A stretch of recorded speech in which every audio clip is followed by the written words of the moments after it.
सणांची चाहूल लागली की सर्वच बाजारपेठा मस्त सजू लागतात. तर इथे मी बाजारपेठेत आले होते. मला आकाशकंदील घ्यायचा होता. सुंदर वेगवेगळे आकाशकंदील होते, तोरणं होती, रांगोळ्याचे साचे होते, भरपूर प्रमाणात सर्व काही होतं. हाय हॅलो नमस्कार, मी गिरिजा, तुमचं माझ्या चॅनलमध्ये स्वागत आहे. तर मला हे काय झालं आहे हे तुम्हाला मी पुढे गेल्यावर नक्की सांगते, तर व्हिडिओ शेवटपर्यंत नक्की पहा. तर आज होती वसुबारस. सकाळी देवाची पूजा केली, गाईची पण पूजा करून घेतली, नैवेद्यासाठी बाजरीची भाकरी, गवारीची शेंग आणि खीर करून घेतली, देवाला नैवेद्य दाखवला.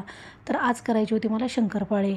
तर त्यासाठी इथे सर्वप्रथम मी 1 वाटी साखर, 1 वाटी तूप, 1 वाटी पाणी, तर असं मिश्रण एकत्र करून घेतलं आणि ते एक उकळी येईपर्यंत उकळून घेतलं आणि हे थंड होईपर्यंत आपल्याला बाजूला ठेवायचं आहे.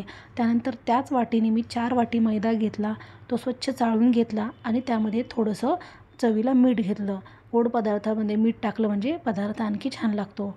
तर मी दवाखान्यात गेले होते. माझी तब्येत खरंच बरी नव्हती. प्रचंड प्रमाणात माझं डोकं दुखत होतं आणि डोकं दुखायला लागल्यावर मला काही सुचत नाही. मी न्यूरोलॉजिस्टकडे गेले होते. तर त्यांनी मला सांगितलं की टेस्ट करायला, तर त्याच टेस्ट तिथं करायच्या होत्या. तरी ते सांगते हे कोमट झालं आहे, कोमट झाल्यानंतरच आपल्याला हे पीठ मळून घ्यायचं आहे. छान असं घट्टसर पीठ मळून घेऊया. तर डॉक्टरांनी सांगितलं की आपल्याला टेस्ट करावं लागतील. तर त्यांनी टेस्ट करण्यासाठी मला ते शॉक देत होते आणि शॉक देऊन ते पाहत होते की रक्तपुरवठा मेंदूला व्यवस्थित होतो आहे की नाही, डोकं कशामुळे दुखते. एक तर 2 चान्सेस असू शकतात, एक तर मायग्रेन किंवा रक्तपुरवठा न झाल्याने दुखणारं डोकं. तर सध्या तरी औषध गोळ्या चालू आहेत, बघूया काय फरक पडतो. आणि त्याचबरोबर सासूबाईंची तब्येत पण बरी नव्हती, त्या गावी होत्या, त्यांना पण व्हायरल इन्फेक्शन झालेलं. त्यामुळे मी म्हटलं जमन तेवढं मी इथे फराळाचं करून घेते. मुलं पण शाळेत गेली होती, त्यामुळे म्हटलं चला आता 2-3 पदार्थ आज करून घेऊया. तर मी शंकरपाळी म्हटलं तर सर्वच लाटून घेते आणि नंतर पटपट सगळे तळून घेते, म्हणजे ते खूप इझी पडतं. तर अशा प्रकारे मी अर्ध्या उंड्याचे शंकरपाळे लाटून घेतले होते आणि तेल गरम झाल्यावरती ते तळून घेतले. खरंच हे तर शंकरपाळे विरघळत नाही, काही नाही. तुम्ही डोळे झाकून या प्रमाणाने जर शंकरपाळे बनवले तर शंकरपाळे तुमचे खरंच छान होतात. तर अशा प्रकारे माझे शंकरपाळे तयार झाले होते. आणि शंकरपाळे करतच मी साईड बाय साईड पातळ पोह्याच्या चिवड्याची तयारी करत होते. तर इथे पातळ पोहे घेतले होते, ते छान कडक भाजले.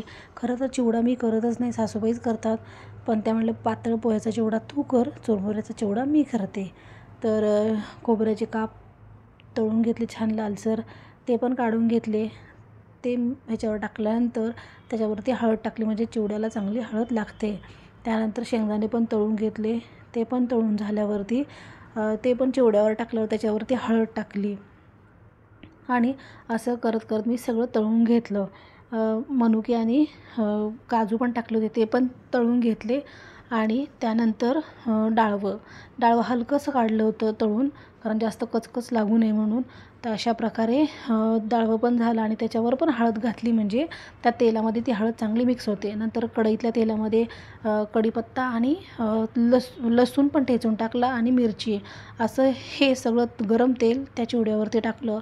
बेसन लाडू करण्यासाठी मी सर्वप्रथम हलकं बेसन फक्त कढईमध्ये भाजत राहिले. जवळजवळ मी हे 1 किलो बेसन पीठ 20 ते 25 मिनटं फक्त बेसन पीठ भाजत राहिले आणि नंतर त्यामध्ये हळूहळू प्रमाणात तूप घालत राहिले. आणि तूप घालून पण छान खमंग वास येईपर्यंत ते बेसन पीठ आपल्याला मंद गॅसवर भाजत राहायचं आहे. आणि सर्वात शेवटी यामध्ये ना थोडंसं दूध घालायचं. दूध घातलं म्हणजे काय होतं, जो लाडू टाळ्याला चिटकतो ना तो चिटकत नाही. तर अशा प्रकारे दूध घातल्यावर हे असं छान मोकळं मोकळं होतं आणि थंड झालं त्याला थोडंसं तूप पण सुटतं. तर अशा प्रकारे सगळं मी बेसन भाजून घेतलं होतं आणि ह्यामध्ये 1 किलो असेल तर अर्धा किलो असं अर्ध्याच प्रमाणात पिठी साखर टाकायची आहे आणि लाडू वळून घ्यायचे आहेत. गोड तुम्ही चवीनुसार कमी जास्त करू शकता. आणि त्याच दिवशी मी बुंदीचे पण लाडू बनवले होते घरी बुंदी पाडून, पण व्हिडिओ करणं खरंच शक्य झालं नाही. तर तरुणी लाडू खाऊन प्रतिक्रिया दिली की लाडू कसा झाला. आकाशकंदील पाहायला गेलो, पण तरुषला कुठलेच आवडले नाही, त्याला हा हँडमेडच घ्यायचा होता. तर त्यानंतर संध्याकाळी त्यांनी आणि त्याच्या पप्पांनी मिळून लायटिंग केली. आज वसुबारसेचा पहिला दिवस असल्यामुळे मला थोडीशी हेल्प केली. तर असा होता हा छोटासा व्लॉग.